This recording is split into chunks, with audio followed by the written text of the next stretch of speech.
صاحب جی آپ مجھ پر اتنی عنایتیں کیوں کر رہے ہیں؟ میرا اور آپ کا تو کوئی رشتہ بھی نہیں، پھر آپ میرے لیے تحفے کیوں لاتے ہیں؟ وہ یہ کہتے کہتے رونے لگی اور ساتھ بتایا کہ صبح باورچن بھی مجھے ڈانٹ رہی تھی کہ صاحب جی سے دور رہا کرو، جب سے تم آئی ہو تم نے انہیں دیوانہ بنا رکھا ہے۔ اس کی آنکھوں میں آنسو دیکھ کر میرا دل قابو نہ رہ سکا۔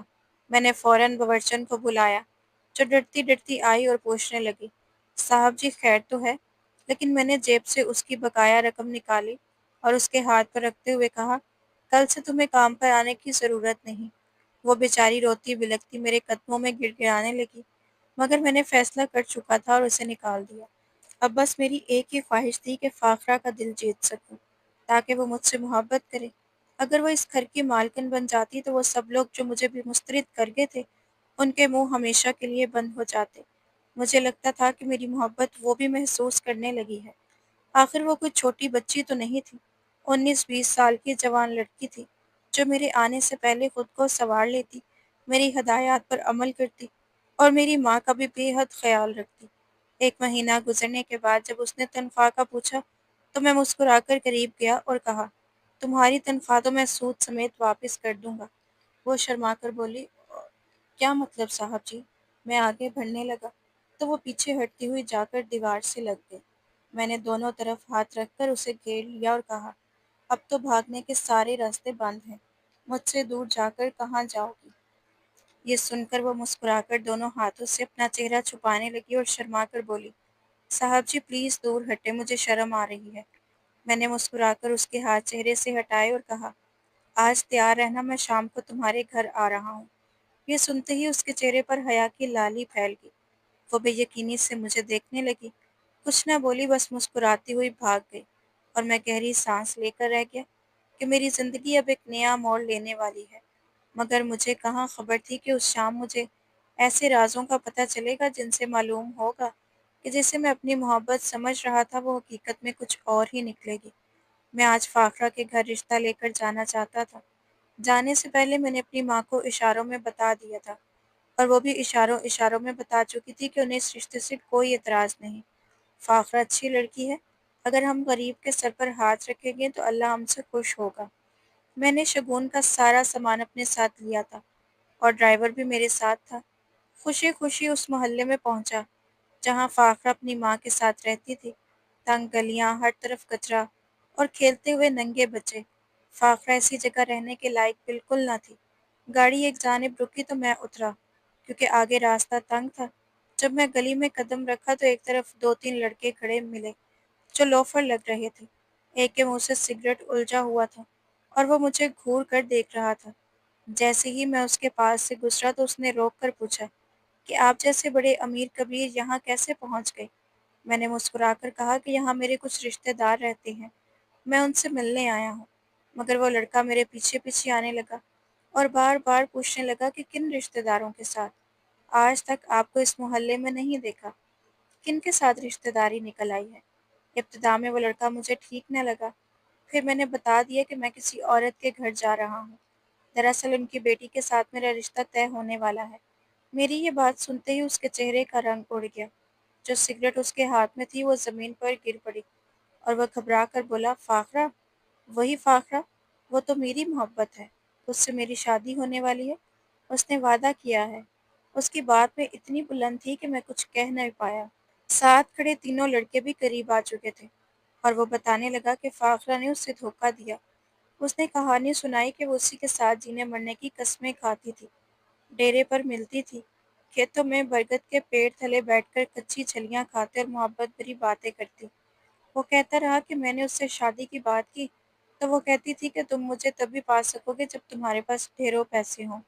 اس کی یہ باتیں سن کر میرے کانوں میں جیسے دھواں سا اٹھا، پورے وجود میں سنسنی دوڑ گئی۔ میں نے سوچا نہ تھا کہ فاخرہ بھی ایسی ہو سکتی ہے۔ کیا وہ صرف میری دولت کے لیے میری جذبات سے کھیل رہی ہے؟ لڑکا مزید بتاتا گیا کہ فاخرہ کے اور بھی بہت سے لڑکوں کے ساتھ چکر چل رہے ہیں۔ وہ لڑکوں سے بھی وہی ڈرامے کر کے پیسے مانگتی ہے، کبھی بیلنس، کبھی کپڑے، کبھی کھانے کی فرمائش۔ ان ساری باتوں کو سن کر میرا دل ٹوٹ سا گیا۔ میں وہاں سے دل برداشتہ لوٹ آیا، اپنے ساتھ لائی ہوئی انگوٹھی، مٹھائیاں اور پھلوں کی ٹوکریاں کو لے کر اندر جا کر اپنے کمرے میں زبردست غصے کے ساتھ داخل ہوا۔ جی چاہ رہا تھا کہ ہر چیز کو تہس نہس کر دوں۔ کتنا بڑا کھیل کھیلا گیا تھا۔ آئینے کے سامنے جب میں نے خود کو دیکھا تو اپنی رنگت پہلے سے زیادہ سیاہ اور چیچک کے داغ اور بھی بدصورت لگنے لگے۔ یوں محسوس ہوا جیسے میری ساری حقیقت صرف پیسے تک محدود ہے، اور اگر یہ پیسہ نہ رہا تو فاخرہ بھی محبت چھوڑ کر کسی اور کے پاس چلی جائے گی۔ یہی سوچ سوچ کر میں اندر ہی اندر ٹوٹنے لگا اور پورا دن سگریٹ پر گزار دیا۔ اگلے روز جب وہ آئی تو مجھ سے سخت ناراض تھی۔ میں آفس کے لیے ٹائی باندھ رہا تھا کہ وہ بنا دستک دیے کمرے میں داخل ہوئی۔ آنکھوں میں آنسو بھرے تھے۔ میرے سامنے آ کھڑی ہوئی اور کہا، کل آپ کیوں نہیں آئے؟ میں پورا دن انتظار کرتی رہی۔ اماں بھی منتظر تھی۔ میں نے جیب سے بٹوا نکالا، پیسے اس کی ہتھیلی پر رکھ دیے اور کہا، یہ لو تمہاری تنخواہ اور جاؤ اپنا کام کرو۔ میرے سخت لہجے پر وہ چونک گئی۔ کہنے لگی، عابد، یہ آپ کیا کہہ رہے ہیں؟ میں جھنجھلا کر بولا، اور شٹ اپ! مالک اور نوکر کا فرق بھول گئی ہو کیا؟ مجھے ہمیشہ صاحب جی کہا کرو۔ یہ سنتے ہی اس کی آنکھوں سے آنسو بہنے لگے۔ پیسے ہاتھ سے زمین پر گر گئے اور وہ روتے ہوئے کمرے سے نکل گئی۔ میں سب کچھ برداشت کر سکتا تھا مگر یہ نہیں کہ کوئی لڑکی میرے جذبات سے کھیل کرے۔ میں تو اسے پلکوں پر بٹھانا چاہتا تھا اور وہ… میں نے پیسے اٹھا کر ڈریسنگ ٹیبل پر رکھ دیے۔ ناشتہ کیے بغیر ڈرائیور کو کہا، گاڑی نکالو۔ راستے میں دیکھا وہ روتی ہوئی اپنے گھر جا رہی تھی، مگر میں نے پرواہ نہ کی۔ اگلے روز بھی وہ نہیں آئی اور میرے اندر ایک عجیب سی بے چینی بھر گئی۔ اس کی والدہ چپ چاپ کام کر رہی تھی۔ میں نے انہیں تنخواہ دی تو کہنے لگی کہ سر جی، میں بیمار رہتی ہوں اس لیے اب نہیں کر سکتی۔ آپ چاہیں تو میری بیٹی کو بلا لیں۔ میں نے کہا، وہ کیوں نہیں آ رہی؟ تم سے زیادہ اچھی تنخواہ کس نے دے دی اسے؟ اس نے کوئی جواب نہ دیا، صرف کہا کہ ہم غریب ہیں مگر بے غیرت نہیں۔ میں نے طنزیہ کہا، کوئی مخمل پر ٹاٹ کا پیوند نہیں لگاتا، اور وہ خاموشی سے چلی گئی۔ 3 دن اسی حال میں سگریٹ سلگاتا رہا۔ آخرکار فاخرہ کے گھر جا کر پہنچا۔ وہ کھانا پکا رہی تھی۔ والد ابھی واپس نہیں آئے تھے۔ والدہ وہیں تھی۔ میں نے کہا، فاخرہ سے کہو واپس آ جائے۔ پیسوں کی فکر نہ کرے، جتنے چاہے دوں گا۔ مگر وہ خود بول پڑی، صاحب جی، مجھے آپ کے پیسوں کی ضرورت نہیں اور نہ ہی آپ کے گھر کام کرنا ہے۔ اس کی بات پر غصے سے تل ملا گیا اور واپس آ گیا۔ سوچتا رہا اسے اتنی اکڑ کس بات کی ہے، چاہت تو پیسوں کی ہی تھی۔ وہ میں دینے کو تیار تھا، پھر بھی کیوں نہ آئی، لیکن سچ یہ تھا کہ اس کے بغیر مجھے کچھ اچھا نہیں لگتا تھا۔ میں نے راستے بند کرنے شروع کر دیے۔ اس کے باپ کی نوکری پر جھوٹے الزام لگوا کر اسے چھڑوا دیا، پھر وہاں بھی ہاتھ مارا جہاں وہ کام کر رہی تھی۔ بس یہی چاہتا تھا کہ وہ مجبور ہو کر میرے پاس آئے۔ مجھے خود بھی نہیں معلوم تھا کہ ایسا کیوں کر رہا ہوں۔ مانا کہ وہ دھوکے باز تھی مگر اس کے بغیر جینا محال لگنے لگا تھا۔ چند روز بعد اس کی والدہ میرے گھر آئیں اور کہا کہ مجھے نوکری چاہیے۔ میں نے شرط رکھی کہ نوکری ملے گی مگر صرف اس صورت میں جب کام فاخرہ کرے۔ پیسے جتنے چاہو ملے گے مگر کھانا وہی بنائے گی، دن بھر وہی میرے گھر رہے گی اور رات 10 بجے ڈرائیور اسے گھر چھوڑ آئے گا۔ ان کی آنکھوں میں مجبوری صاف جھلک رہی تھی اور میں جانتا تھا وہ انکار نہیں کر پائیں گی۔ اس کی سوجی ہوئی آنکھوں پر جب میری نظر پڑی تو دل میں کچھ ہوا تھا، مگر میں نے لاپرواہی کا لبادہ اوڑھے رکھا۔ وہ خاموشی سے گھر کے سارے کام نمٹا رہی تھی، کھانا بھی بنایا اور میرے سامنے ٹیبل پر سجا دیا۔ میں جیسے ہی بیٹھا تھا وہ کچن کی طرف پلٹنے لگی، مگر میں نے روک کر کہا، کہاں جا رہی ہو؟ میری پلیٹ میں سالن ڈالو۔ یہ سن کر وہ دھیرے دھیرے قدم بڑھاتی میرے قریب آئی۔ پلیٹ میں سالن ڈالا، ہانڈی سے روٹی نکال دی اور گلاس میں پانی بھر کر میرے سامنے رکھا۔ پھر آہستگی سے بولی، صاحب جی کچھ اور چاہیے؟ میں نے روٹی کا نوالا توڑتے ہوئے طنزیہ لہجے میں کہا، محبت چاہیے تھی لیکن وہ بھی اب پیسوں کے ساتھ بکتی ہے۔ جہاں 4 نوٹ زیادہ ہوں لوگ وہیں کا رخ کر لیتے ہیں۔ ہمارے جیسے بدصورت مردوں سے کوئی لڑکی دل تو لگاتی نہیں، مگر نوٹوں کے لالچ میں بولتا رہا اور وہ بس خاموشی سے مجھے دیکھتی رہی۔ میں نے کہا، اپنی آنکھوں کو اتنا ظلم مت دو، جانتا ہوں مجھے دیکھنا آسان نہیں۔ میں ان مردوں میں شامل نہیں جنہیں کوئی دیر تک دیکھ سکے۔ میں چاہتا تھا وہ کہہ دے کہ نہیں عابد، مجھے تم سے محبت ہے، سچی محبت، لیکن اس کی خاموشی میرے دل کو جلا رہی تھی۔ جب تک میں کھانا کھا رہا وہ مجھے دیکھتی رہی اور پھر برتن سمیٹ کر کچن میں جاتی ہوئی بس اتنا بولی کہ صاحب جی ڈرائیور سے کہہ دے مجھے گھر چھوڑ آئے۔ میں نے کہا، پہلے 1 کپ کافی بنا کر میرے کمرے میں لے آ۔ وہ بنا لائی اور سائڈ ٹیبل پر رکھ دی۔ میں نے ڈرائیور کو فون کر کے کہا فاخرہ کو باعزت اس کے گھر چھوڑ آنا۔ وہ میری بات سن کر کمرے سے نکل گئی۔ اگلی صبح جب آنکھ کھلی تو جسم ٹوٹ رہا تھا، بخار نے چور کر رکھا تھا۔ آفس فون کر کے کہہ دیا کہ نہیں آؤں گا اور دوبارہ سو گیا۔ کمرے میں کھٹ پٹ کی آواز پر آنکھ کھلی تو دیکھا فاخرہ جھاڑو لیے صفائی کر رہی تھی۔ میں نے آنکھیں بند کر کے ہائے ہائے کرنا شروع کیا تو وہ فوراً میرے قریب آ کر بولی، صاحب جی کیا ہوا ہے؟ میں نے سختی سے کہا تمہیں کیا، کسی ملازم سے کہو پانی دے جائے۔ وہ جھاڑو پھینک کر باہر نکلی اور کچھ دیر بعد گلاس لے کر واپس آئی۔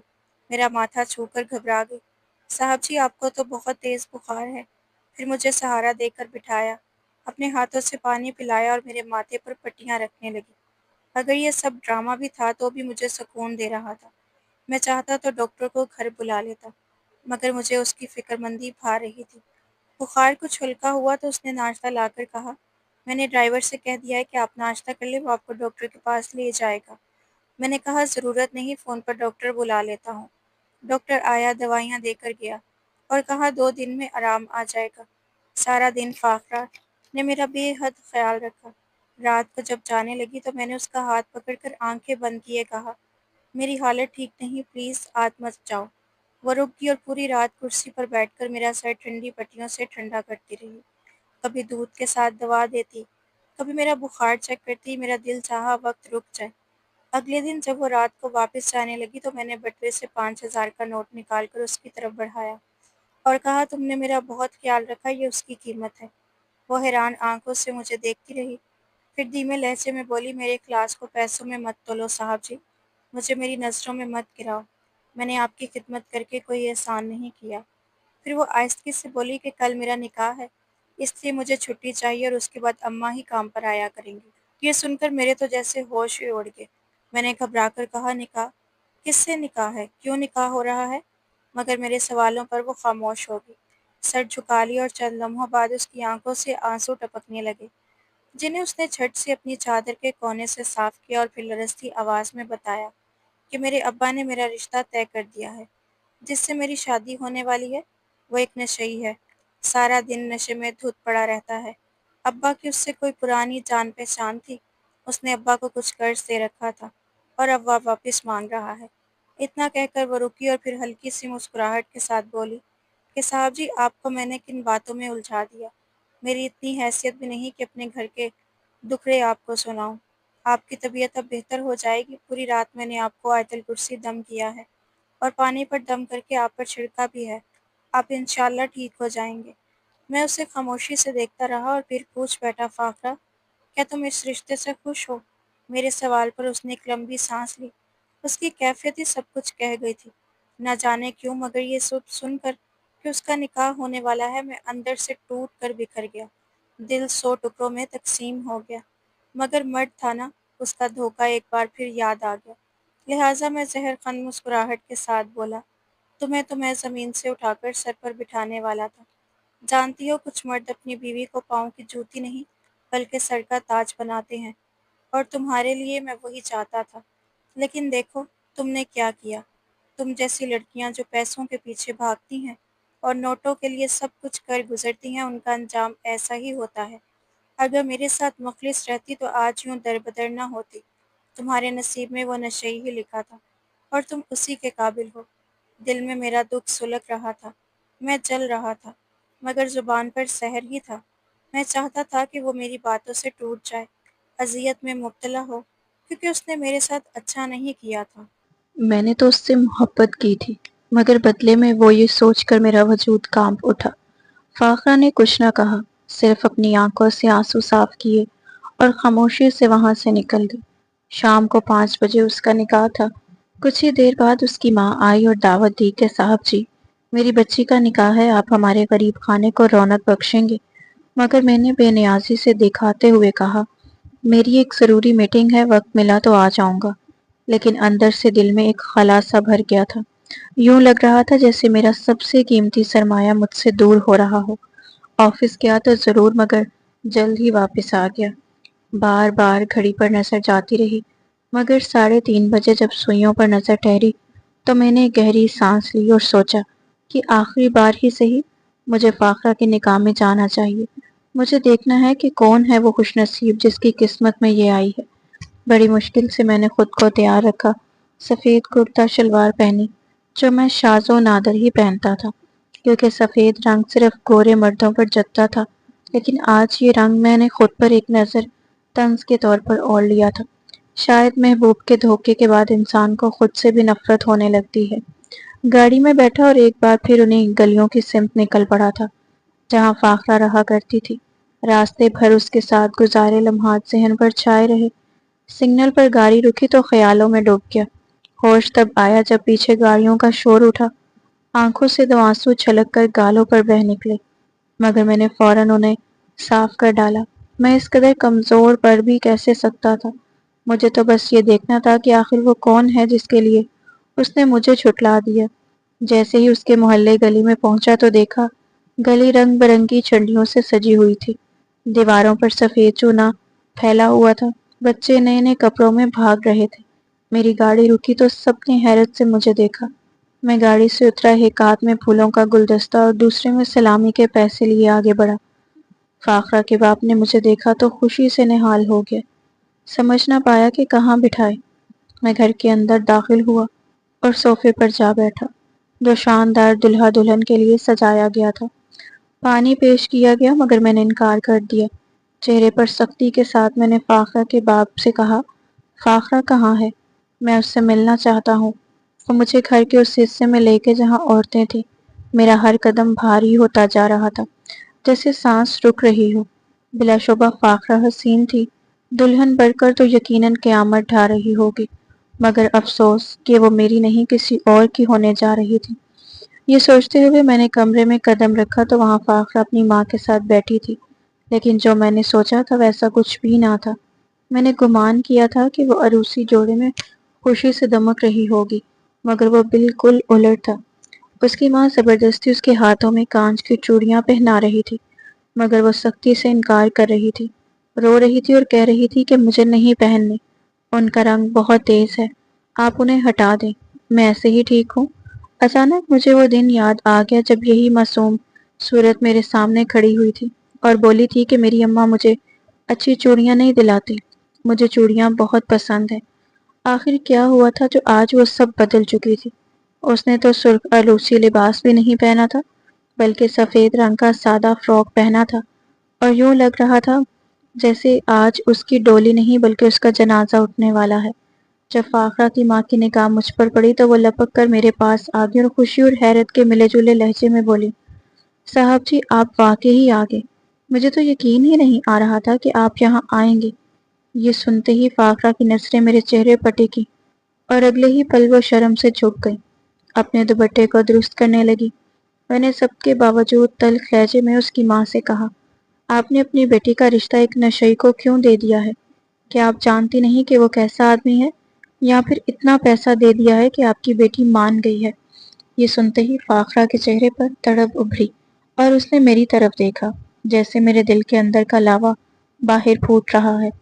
اس کے ماں نے آہ بھری اور بولی، صاحب جی میرا شوہر بڑا سخت آدمی ہے، اس نے سراج دین نے قرضہ لیا تھا، جب ادا نہ کر سکا تو اس نے اپنی بیٹی کا نکاح اس سے کرنے پر مجبور کر دیا۔